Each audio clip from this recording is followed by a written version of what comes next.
Okay, we had a little technical difficulties with the filming of our last one. This is going to be part 2 of my beef stroganoff. So it'll be 2 parts on my beef stroganoff. My first video, then the second video. You're going to have to watch them both to make sure you get this recipe down because it's a good recipe. As you can see from the first recipe, I already started off, I had my 2 cans of cream of mushroom soup in there, and I added 1 cup of water, and this is what I got right now. So I'm going to let this simmer for about an hour with the lid on, and then when we come back, I'll show you how we throw it together because I still have to add the sour cream and the fresh mushrooms and the egg noodles. We throw that all together and it's just like a one pot thing. I usually use these no yolk egg noodles. These are pretty good.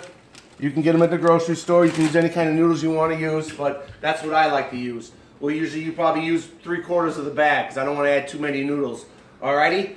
So like I said, we're going to take a break for about an hour, let this simmer, let the meat get nice and tender, and we'll be back. See you in a little bit.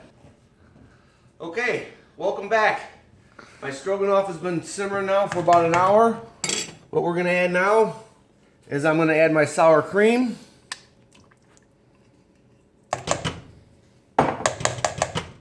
Stir that in to get that nice and, like I said, the sour cream I think is a secret ingredient of this. It adds a really good flavor. Plus it thickens it up even some more for you. We'll get that stirred in there. Plus, I have fresh mushrooms. Use fresh mushrooms. Don't use canned mushrooms. You'll ruin my recipe. So it's fresh mushrooms. Remember that. Add the fresh mushrooms in there. Stir that up. We're going to let that go till the mushrooms are done. That usually takes about 30 minutes. Like I said, this is a slow cook process and it really is good.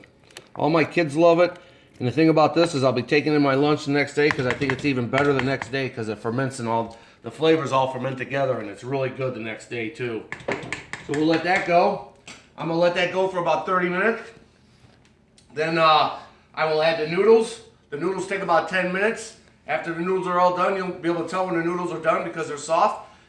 Then it's good to go to eat. So like I said, we had a little technical difficulties with this video.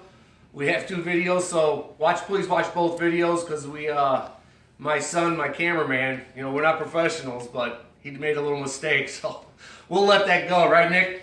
Mm-hmm. Yeah. All right, we'll see you next week. Thanks again. We'll take all this as a wrap. See you next week.